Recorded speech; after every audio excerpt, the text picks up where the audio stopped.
오늘 본 말씀 마태복음 5장 4절 외우실 수 있으시죠? 아마 평상시에도 많이 하시라고 믿습니다. 같이 큰 목소리로 같이 읽어보도록 하겠습니다. 시작. 애통하는 자는 복이 있나니 그들이 위로를 받을 것이며. 여기 그들이를 내가로 바꿀게요. 한번 해보겠습니다. 애통하는 자는 시작. 애통하는 자는 복이 있나니 내가 위로를 받을 것이며. 아멘. 오늘 우리는 우리의 마음을 열고 하나님의 말씀과 그 속에서 주님께서 이 시간 우리에게 주시는 그 위로를 받기 위해 이 자리에 모였습니다. 오늘 말씀의 초점은 다 아시는 것처럼 예수님의 산상수훈, 산에서 제자들에게 하는 말씀 중에 처음 나옵니다. 팔복에 대한 팔복. 복 좋아하세요? 국을 먹어도 복국 드시고. 정말 복 좋아하시는 분 손 한번 들어보세요. 네. 예전에는 상점에도 복이 많이 있었어요. 그렇죠? 무슨 상회 할 때도 있었고, 교회 중에서도 복이 들어가 있는 경우가 많이 있습니다. 복 싫어하시는 분 있어요? 없으시죠? 세상적인 복도 좋아하시죠? 아니 왜 갑자기 교회니까 밖에 나가면 좋아하실 거잖아요. 세상적인 복도 좋아하시죠? 하늘의 복도 좋아하시죠? 다 주면 좋겠죠? 혹시 나는 세상의 복 안 줘도 돼, 하늘의 복만 주세요, 어때요? 고민이 시작됩니다. 근데 반대로 세상의 복만 받아요, 하늘의 복이 없어요. 그럼 어떨까요? 그건 아니죠? 물론 젊은이들은 너무나 이 땅의 삶이 힘들면 우리는 그런 생각을 할 때가 있습니다. 너무나 힘들면 세상이 너무 힘든 거예요. 여기가 지옥 같아. 그러면 세상의 복을 구할 수 있어요? 없어요? 있죠. 그걸 나쁘다고 볼 수는 없습니다. 문제는 우리가 세상의 복만 구하는 데 있어요. 때로 오늘 본문의 말씀을 보면서도 우리가 세상의 복으로 이거를 환원시켜서 이해하는 경우도 있습니다. 왜? 너무 힘드니까. 그러니까 사도 바울이 뭐라 그럽니까? 나는 날마다 나를 어떻게 한다고요? 죽인다고. 왜 죽여요? 내 속에 예수님으로 꽉 채워졌지만 아침에 벌떡 일어나면 누가 나와 있어? 내가 나와 있어. 내 자아가 딱 해서 세상의 복 죽이면 어떻게 해요? 죽이면 돼요. 그러니까 그게 큰 죄악이라고 생각하실 필요는 없어요. 하지만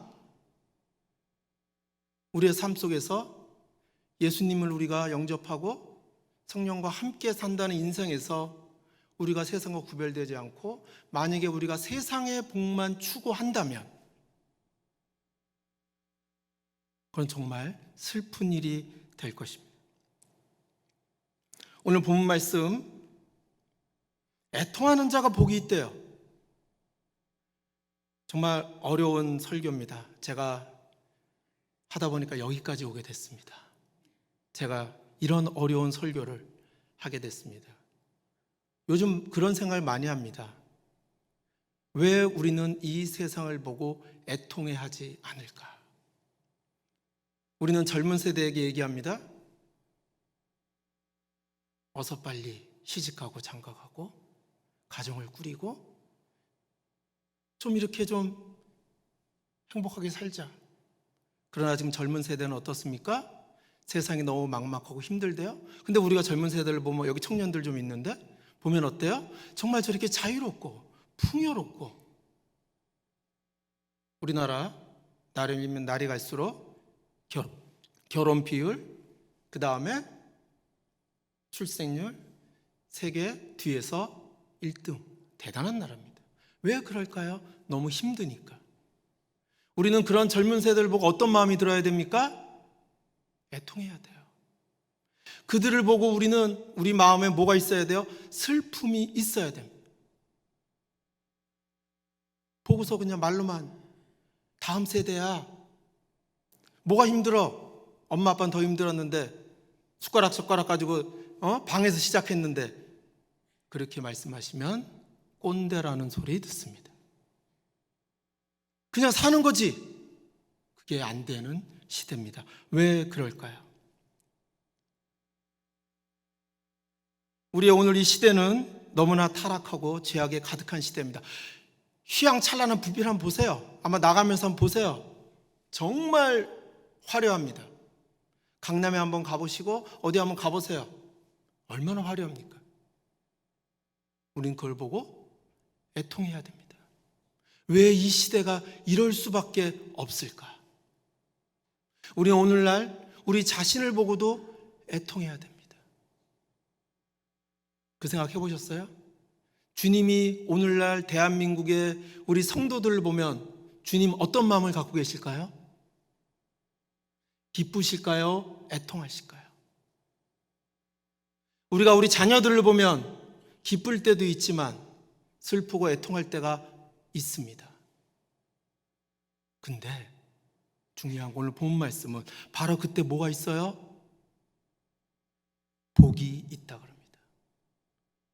우리가 애통한 상황을 보고도 애통하지 못하는 이 시대가 슬픈 거지. 우리가 정말 울고 싶을 때 울고 애통할 때 애통할 수 있는 그 마음을 갖는 거, 그것이 바로 오늘 본문에서 말씀하는 그 복인 것입니다. 저는 그 생각을 합니다. 우리는 거룩하고 세상과 구별됐어요. 그럼 우리의 삶의 방향이 어떻게 돼야 됩니까? 세상과 구별돼야 되겠죠. 근데 지금 우리 기독교가 이렇게 욕을 먹는 건 뭡니까? 세상과 구별되질 못했어요. 말로는 크리스찬이고 말로는 하늘의 복을 찾고 말로는 세상의 복보다는 주님이 더 좋은데 세상 사람들이 보면 똑같아요. 우리의 삶의 방향이 그들과 동일하다는 것입니다. 아니 어떨 때는 더 심해요. 저 또한 마찬가지입니다. 왜? 인간인지라. 그래서 오늘 본문 말씀을 통해서 정말 우리가 어떻게 우리의 삶을 살며 그 가운데 어떻게 우리가 복을 누리며 우리가 나아가야 될지를 한번 세 가지 측면에서 한번 고민을 해보고 싶습니다. 오늘 마태복음 5장 1절부터 보시면 너무나 유명한 말씀이죠. 거기 3절 보면 심령이 가난한 자, 애통하는 자, 온유한 자, 의에 줄이고 목마른 자, 긍휼히 여기는 자, 마음이 청결한 자, 화평케 하는 자, 의를 위하여 박해 받는 자. 내용을 보면 일정 부분은 세상적인 시각도 있어요.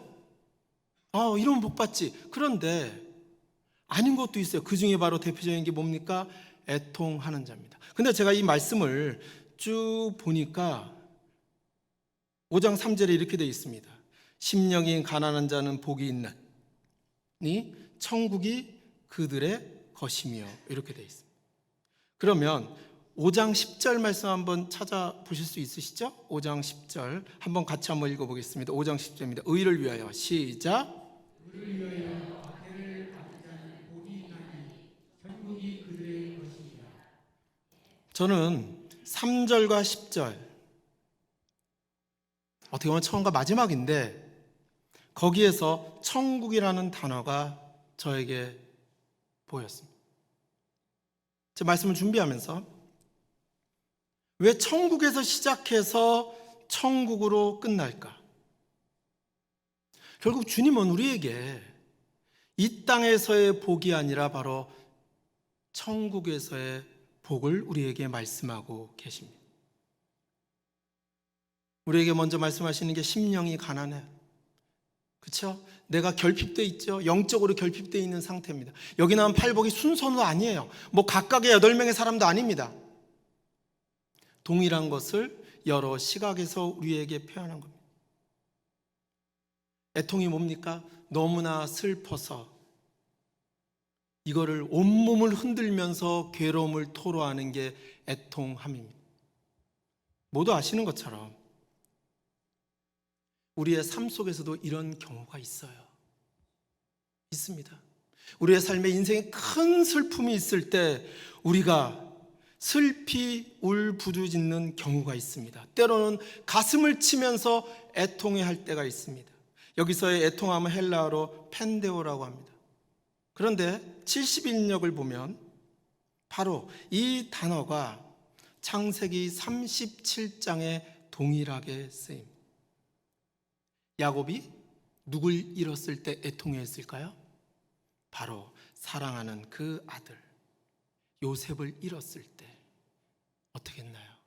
온몸 때리면서 옷을 찢고 울부짖는, 어떻게 우리 삶에서 가장 애통스러운 거는 우리 바로 자녀의 상처거나 자녀의 아픔일 겁니다.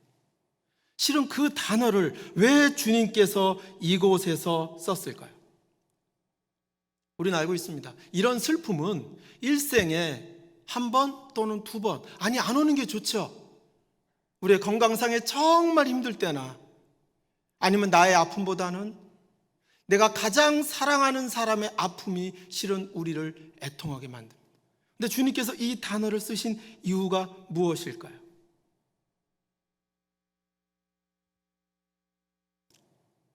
아마 주님께서는 지금 우리를 바라보는 주님의 그 심정이 바로 이 애통함이 아닐까라고 생각을 해봅니다. 지금 이 시대를, 이 대한민국을 바라보는 그 주님의 그 마음, 내가 가장 사랑하는 저와 여러분의 그 상황을 보면서 지금 주님께서는 애통해 하시는 거예요. 나사로가 죽었을 때 주님께서 천천히 가십니다. 그때 주변 사람들이 나사로 무덤 앞에 모여서 수독독하죠? 슬퍼하는 모습을 봅니다. 그때 주님께서 그 유대인들과 그 주변 사람들 보면서 주님께서 애통해 하셨어요. 왜 애통해 하셨을까요? 나사로가 죽었기 때문에? 아니요. 우리의 한계, 죽음을 앞에 두는 저 인간의 한계, 죽음은 또 다른 영생이라고 주님께서 그렇게 말씀해 왔음에도 불구하고 그것을 두려움으로 바라보고 있는 그 우리 인간의 한계를 보면서 주님께서 애통해 하신 거예요. 주님께서 나사로 살렸지만 나사로 죽었어요, 안 죽었어요? 영원히 살았습니까? 죽습니다. 이 땅에서 복 많이 받고 돈 많이 버시면 천국 갈 때 가져가실 겁니까? 이 땅에서 뭐 잘하고 명예 높으면 가끔 그런 생각합니다. 제가 만약에 그렇게 된다면 마지막 죽음의 순간에 내 앞에 남아있는 것은 무엇일까? 천국에 대한 소망밖에 없을 것 같아요. 그때 내 앞에 놓여있는 이 땅에서의 마지막은 뭡니까? 우리에게 영생의 시작입니다. 죽음은 더 이상 우리에게 두려움이 아니에요. 그런데도 우리는 두려워합니다. 이 땅에서 커다란 질병이 우리에게 왔을 때 우리는 애통해 합니다. 때로는 분통을 터뜨립니다. 내가 이렇게 열심히 신앙생활했는데. 그런 우리 모습을 보고 주님께서는 슬퍼하십니다. 하지만 바로 우리 주님은 그러한 슬픔을 소망으로 승화시키는 삶을 살라고 말씀하십니다. 애통하는 자는 복이 있나니 그들이 위로를 받을 것이다. 이것은 어떻게 보면 역설적인 표현이긴 하지만 동시에 이러한 애통함이야말로 진정한 복이라고 말씀하고 계시는 겁니다. 한번 주변을 한번 생각해 보십시오. 정말 물질적으로 떨어졌을 때, 건강이 상했을 때 이것도 우리에겐 슬픔을 갖다 줍니다. 분명히 갖다 줍니다. 그러나 만약에 우리 자녀나 우리의 사랑하는 누군가가 영원한 생명에서 절단됐을 때 우리는 이 땅에서의 삶이 끝나는 걸 슬퍼하지만 만약에 내가 제일 사랑하는 그 누군가가 영생이 없다고 생각할 때 슬프지 않으십니까? 지금 내 사랑하는 자녀가, 내 사랑하는 형제가, 내 사랑하는 부모가, 또 그 누군가가 이 땅의 삶으로 모든 것이 끝나고 영원한 생명을 얻지 못한다고 할 때 슬프지 않으십니까? 오늘 본문에서 주님께서 말씀하십니다. 애통하라고 말씀하십니다. 실은 우리나라 다 아시는 것처럼 정말 이 대한민국, 아까 집사님 기도에서도 말씀하셨지만 정말 눈부시게 성장했습니다. 저는 여러 해석이 있지만 그런 생각 많이 합니다. 우리의 아버지, 어머니, 우리의 할머니, 할아버지의 애통함이 있었어요. 일제시대의 그 어려운 속에서도 우리 믿음을 지켰습니다. 6.25의 그 아픔 속에서도 교회가 어디 있습니까? 천막이죠. 그곳에서 매일 새벽마다 우리가 어떤 제단을 쌓습니까? 우리 부모님들이 눈물의 제단을 쌓습니다. 이 땅이 지옥이었어요. 지금 우리가 무슨 외국의 어디를 보지만 제가 볼 때는 우리나라가 더 비참했어요. 그때 우리는 모여서 애통함으로 기도했습니다. 정말 이 땅이 지옥이었어요. 그때 주님께서 그 기도를 들으시고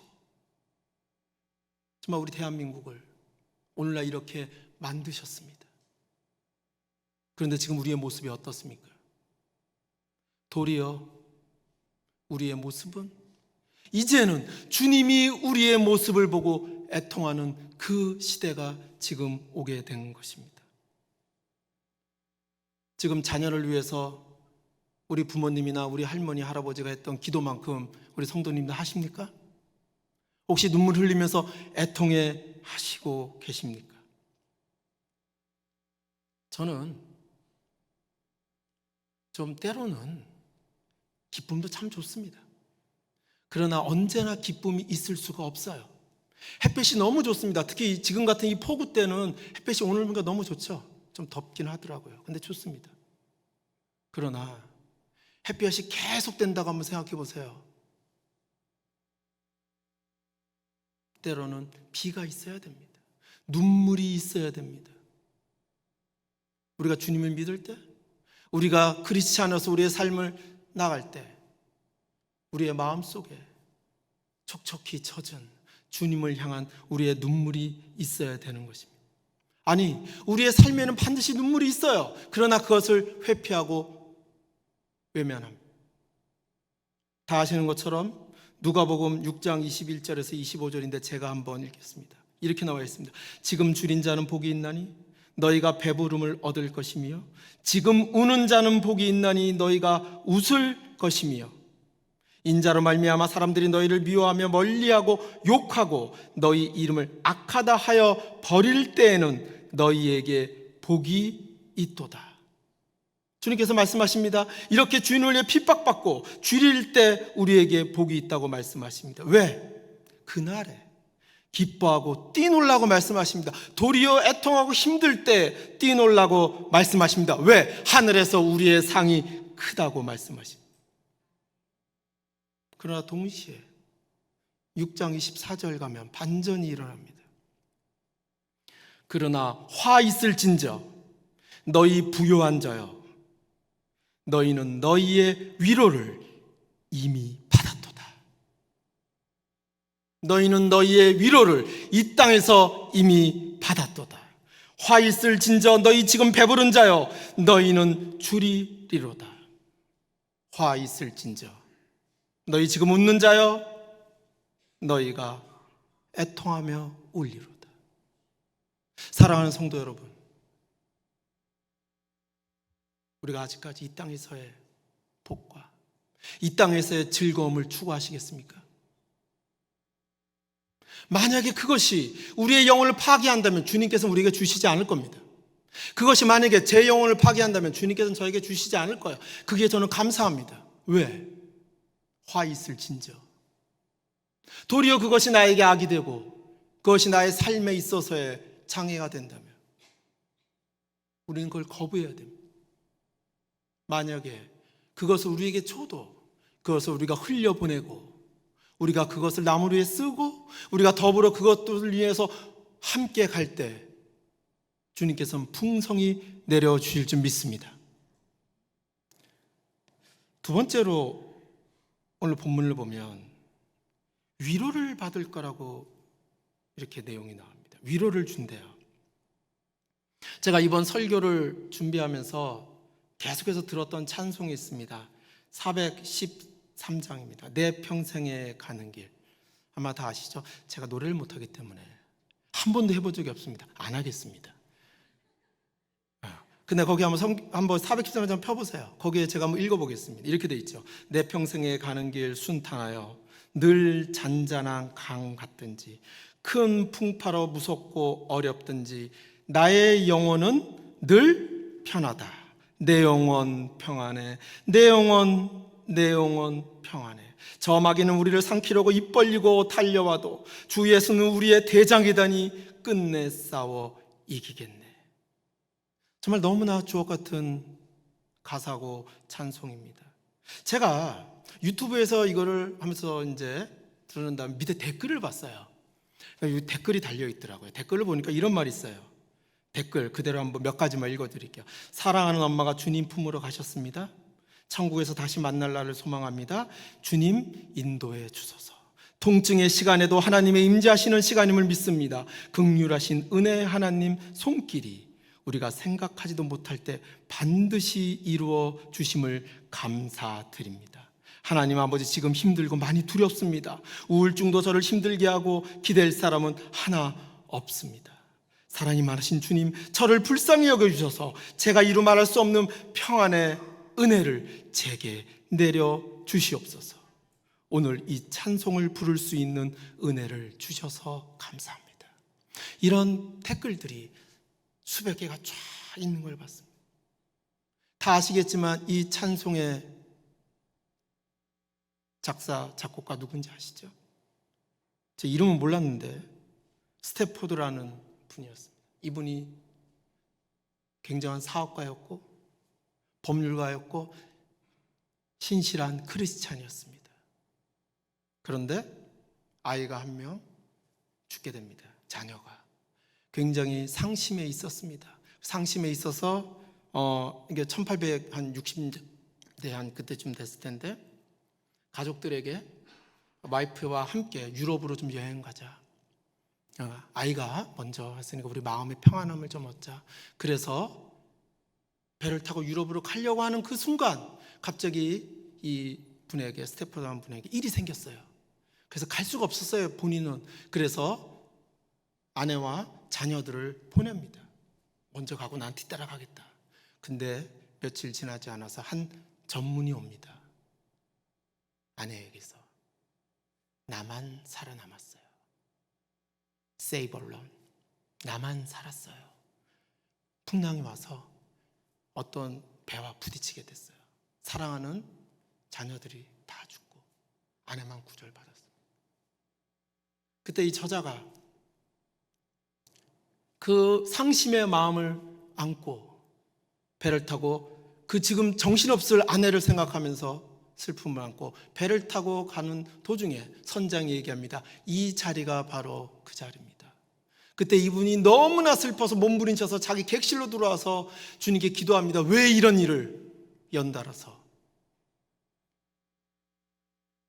그때 이분의 마음에 이런 찬송이 울린 겁니다. 내 평생에 가는 길 순탄하여 늘 잔잔한 강 같든지 큰 풍파로 무섭고 어렵든지 나의 영혼은 늘 편하다. 어떻게 이런 일이 벌어졌을까요? 어떻게 연달아 이런 슬픔이 왔을 때 마음속 깊은 곳에서 형언할 수 없는 하나님에 대한 사랑과 평안함이 어떻게 왔을까요? 제가 이분을 만나질 못해가지고 물어보지 못했지만 그런 상상을 합니다. 아마 이분 그 생각을 했을 겁니다. 지금 자기의 자녀들이 주님의 품에서 편하게 있다는 것을 아마 느끼지 않았을까.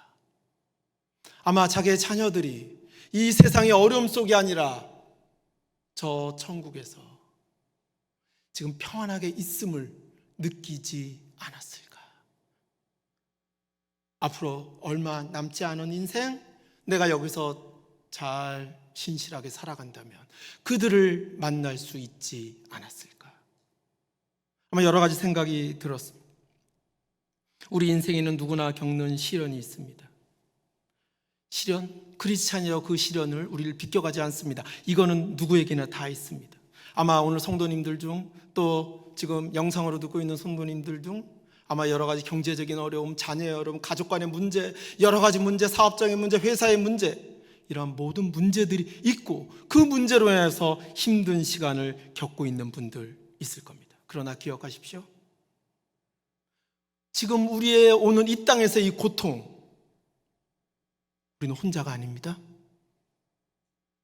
이 고통 우리만 겪는 고통이 아니고 그 다음에 그 고통 우리 주님께서 함께 겪고 계십니다. 혹시나 우리가 그러한 고통으로 인하여서 주님의 품을 떠날까? 얘가 이 땅의 것을 너무 소중히 여겨서 우상시해서 그걸로 인하여서 그 상실로 인하여서 혹시 낭망할까? 주님께서 노심초사하면서 우리 마음을 지키고 계시는 것입니다. 사랑하는 성도 여러분, 세상의 복은 일시적입니다. 세상에 있는 모든 것들은 영원한 거 하나도 없습니다. 아무것도 없어요. 이 세상 어떤 위인도 여기에서 1.1획도 어긋난 위인이 한 명도 없습니다. 다 죽었습니다. 세상의 복 영원하지 않습니다. 오직 주님의 복만이 영원한 것입니다. 혹시 지금 너무나 힘들어서 애통하시는 분들, 혹시 제가 가끔 청년들에게 얘기하는데 혹시 지금 굴 속에 막혀서 도저히 앞으로 나갈 수 없는 껌껌한 곳에 계시는 분 있습니까? 그때 애통함으로 기도하시기 바랍니다. 그때 주님께서 그 동굴에 길을 내주실 겁니다. 그러면 그 동굴은 뭐가 되죠? 터널이 되는 겁니다. 터널이 되면 어때요? 그 큰 산을 넘지 않고 그대로 통과하는 거예요. 이게 바로 우리 크리스찬들의 복인 것입니다.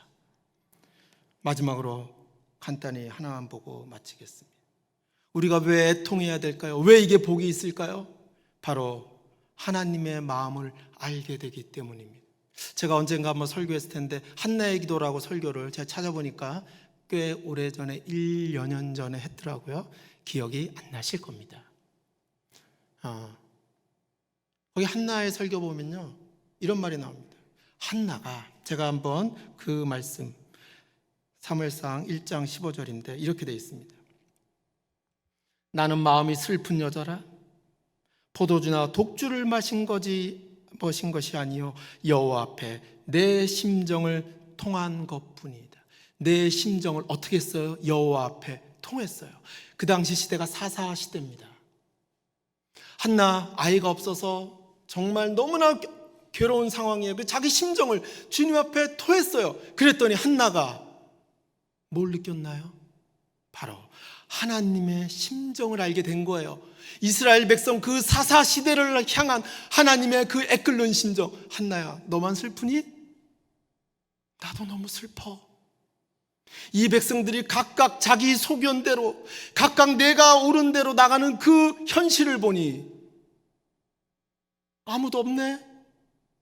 너는 자녀가 없어서 슬프구나. 나는 내 백성이 없어서 너무 슬프다. 어떻습니까? 한나가 주님의 은혜로 아들을 갖게 되죠. 여기까지가 일상적인 우리 기도고 복입니다. 그렇잖아요. 내가 원하는 거 달라 그러고 주셨어요. 땡큐. 주님 감사합니다. 감사한 것 좀 하고. 그러나 한나는 그렇게 하지 않았습니다. 어떻게 했습니까? 주님의 애통함을 알고 그 주신 아들을 다시 주님께 바치는 일을 합니다. 그때 주님께서는 어떻게 하십니까? 더 큰 복을 내려줍니다. 흔히 어떤 사람 얘기합니다. 아예 뭐 다 알고 했겠지. 아니에요.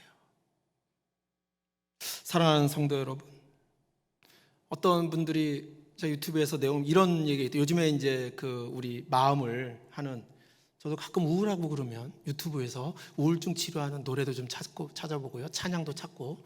근데 어떤 유명한 이거 말씀 잘하시는 분들이 있잖아요. 아주 그분이 크리스찬인데 김땡땡옥이라고 그분이 이렇게 강연하는 거였는데 그분이 이런 얘기 하더라고요. 우리가 아픔이 오면 상처가 난대요. 상처가 오면은 우리가 깊게 파인대요. 상처 아프잖아요. 파이잖아요. 그렇잖아요. 그럼 파이면 제가 그걸 약간 각색하면 이거죠. 우리가 너무나 상처가 와서 파여요. 우리가 그래서 애통의 눈물을 흘리면 그 우리 상처를 주님의 은혜로 어떻게 해줘요? 주님께서 덮어주는 거예요. 그러면 그것이 어떻게 돼요? 잔잔한 호수가 되는 거예요.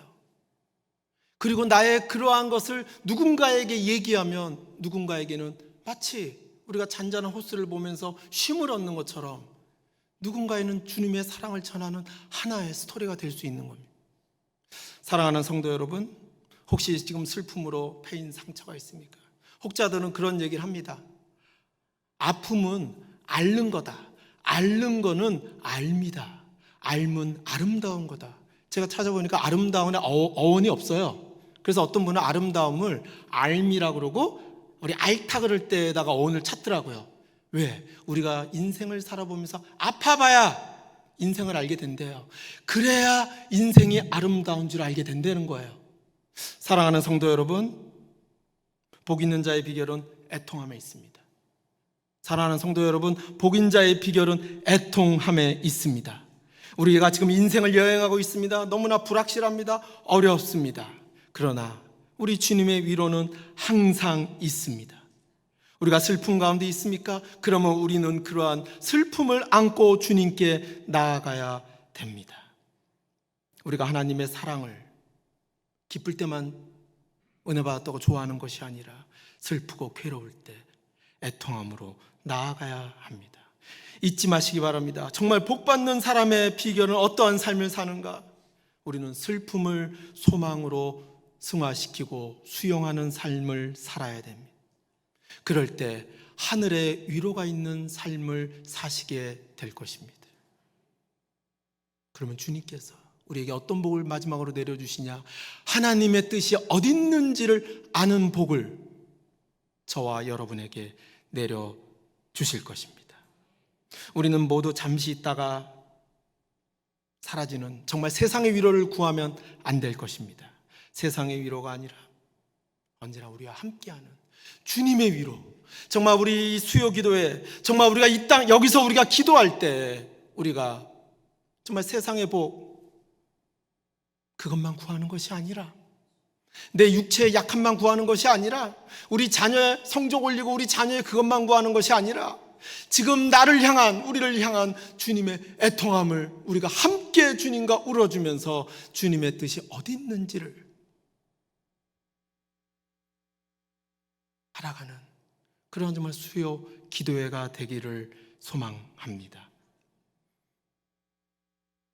내 평생에 가는 길 순탄하여 늘 잔잔한 강 같든지 큰 풍파로 무섭고 어렵든지 나의 영혼은 늘 편하다. 이런 은혜가 저와 여러분에게 영원히 함께하기를 주님의 이름으로 소망드립니다.